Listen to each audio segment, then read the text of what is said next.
नमस्कार दोस्तों, कैसे हो यार आप सभी। फिर से एक नए वीडियो में स्वागत है आप सभी का एक नए विषय के साथ। भैया मेरा आपसे ना एक क्वेश्चन है।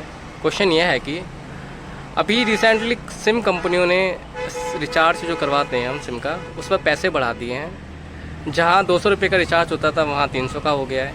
और मैं अपनी बात कर लूँ तो मेरे पास जियो की सिम है, तो मैं 240 का रिचार्ज करवाता था वैसे तो, लेकिन 1 GB वाला मैं 209 रुपये वाला करवाता था। लेकिन अब वो डायरेक्टली ना तो 209 रुपये वाला हो रहा है, ना तो 240 वाला होता है। अब वो सीधा 300 रुपये का हो रहा है। और ये बड़ी मेरे को परेशानी या दिक्कत सा फेस करना पड़ रहा है मुझे कि इतना महंगा रिचार्ज मेरे लिए है, और मुझसे भी जो गरीब मध्यम वर्ग के लोग हैं और मुझसे भी ज़्यादा, उनके लिए क्या ही समस्या पैदा हो रही होगी कि ये एक गरीब व्यक्ति कैसे रिचार्ज करा पाएगा इतना महंगा। थोड़ा सा व्यूवर्स को लेकर इसके बारे में कुछ बताना चाहोगे? ज़रूर।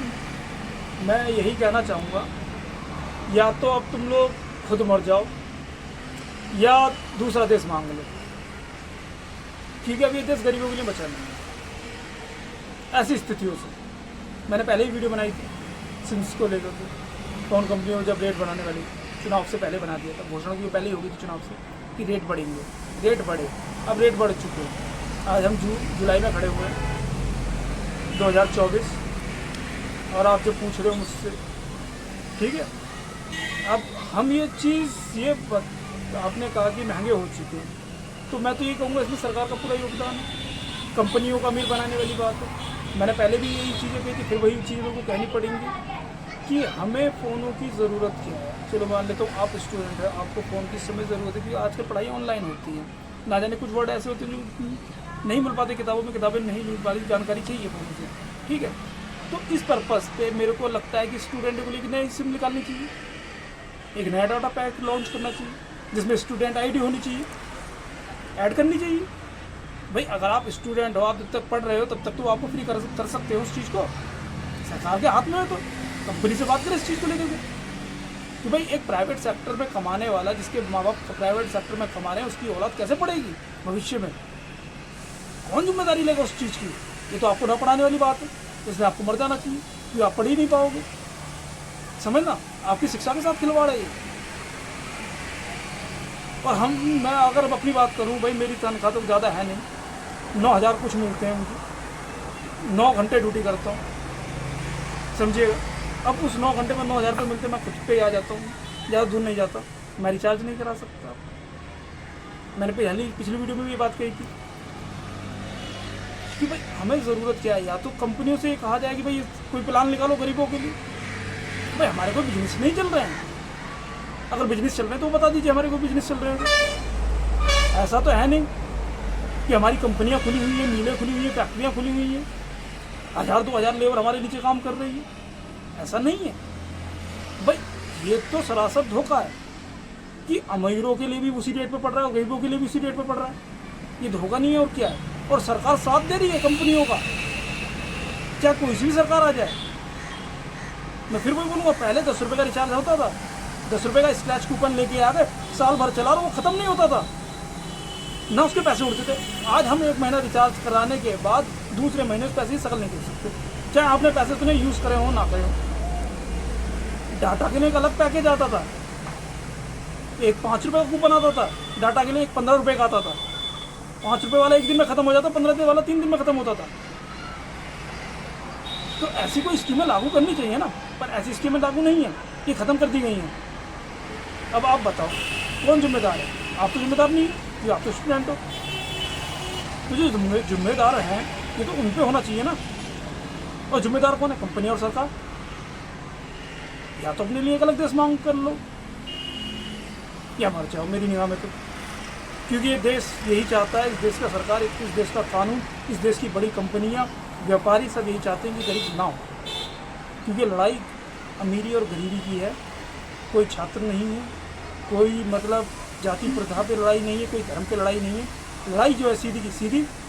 भैया एक सवाल था बीच में रोकने के लिए माफ़ी चाहूँगा कि अभी बहुत अच्छे से बताया आपने, लेकिन मेरा एक सवाल है, जैसे कि अभी कहा कि आपने कि जो है आप मर जाइए या देश छोड़ दीजिए, है ना, इस तरह की कुछ बातें कही। लेकिन भैया ऐसा तो मुझे लगता नहीं कि आप जिस तरीके से बोल रहे हो इस तरीके से जनता हमारी चाहेगी कि वो ऐसा करे। तो इस चीज़ को लेकर कोई ऐसा उद्देश्य बताइए ना जनता को जिससे वो सेटिस्फाई हो सके या उनको लगे कि आप सही उनके पक्ष में बात कर रहे हैं। मरना कोई बात नहीं है ना, हाँ कि देश छोड़ देना। आप सरकार को लेकर तो कुछ कह फिर सकते हैं। आपको मारा जाएगा, फिर आपको मारा जाएगा, महंगाई और स्तर बढ़ेगी, महंगाई का जो स्तर है वो और आगे बढ़ेगा, तो आपको मारने वाली बात है। अभी सिम महंगी हुई है, रिचार्ज महंगे हुए हैं, शायद खान पान महंगा हो जाए, धीरे धीरे दवाइयाँ गोलियाँ तो हैं ही शुरू से महंगी, उन पर तो कोई कंप्रोमाइज़ होता ही नहीं है, चाहे आप कहीं भी चले जाइए दुनिया के किसी भी कोने में। तो आप समझिए कि मैं क्या कहना चाह रहा हूँ। मैं सिर्फ इतना ही कहना चाहता हूँ कि आपको मदद को हाथ कहीं से नहीं है। आप किसी से अगर मदद की गुहार लगाएंगे तो आपको कोई नहीं सुनने वाला। जो खैराती अस्पताल पहले के बने हुए ना, आपकी सिर्फ उन्हीं में सुनवाई होती है, इसके अलावा और कहीं सुनवाई नहीं होती है। अगर वो अस्पताल ना होते तो आपकी सुनवाई ना होती, क्योंकि हर किसी की जेब में लाखों रुपए नहीं है, इसलिए वो खैराती अस्पतालों में भागता है। तो मैं सिर्फ यही कह रहा हूँ कि उस पर्पज़ को लेके कह रहा हूँ कि गरीब का कोई नहीं है। मेरा मुद्दा यही है, सिर्फ गरीब का कोई नहीं है, और ये सच्चाई है मेरी निगाह में। अगर ऐसा होता ना तो जंतर मंतर पे लड़कियां बैठी थी, सबको याद है वो धरना, कुछ हासिल नहीं हुआ क्योंकि उनका स्तर कम था उन पैसे वालों के मुकाबले, उन बाहुबलियों के मुकाबले। मैं नाम लेना नहीं चाहूँगा कि वो पता जनता को भी है कि मैं किसके बारे में बोल रहा हूँ। हासिल कुछ नहीं हुआ, और ऐसे ना जाने कितनी केसेस हैं।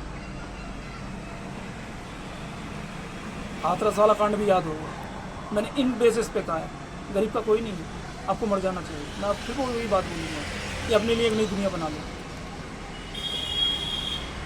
तुम्हारी मदद को कभी कोई हाथ ना उठाए, ना कभी कोई उठेगा, क्योंकि लड़ाई अमीरी और गरीबी की मेरी निगाह में,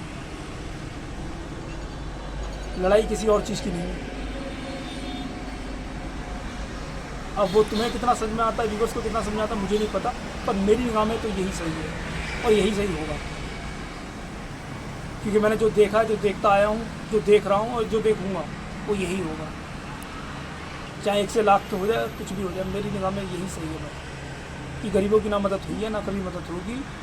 बात थी सिम कंपनियों की, फिर मैं वही बोलूँगा, अगर सरकार को आपसे इतनी हमदर्दी है, पेपर लीक ना हो, जगह जगह जो पेपर लीक हो जाते हैं कि आपको नौकरियाँ मिल रही हैं, उम्र निकल जाएगी, नौकरियाँ नहीं मिल पाएंगी, प्राइवेट सेक्टरों में रिश्वत मांगते हैं।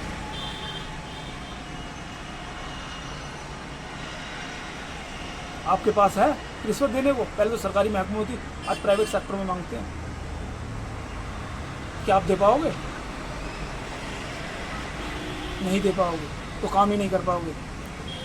समझना मेरी बातों को, मैं क्या कहना चाहता हूँ। गरीब का कोई नहीं है, इसलिए मैंने कहा।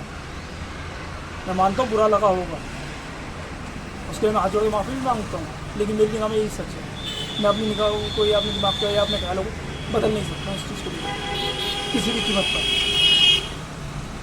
क्योंकि जो है वो है मेरी निगाह में। अब आपकी क्या राय है, आपकी व्यूअर्स की क्या राय है, मुझे पता नहीं है क्या सोचते हैं क्या नहीं सोचते, पर मुझे तो यही मालूम है कि कोई नहीं है।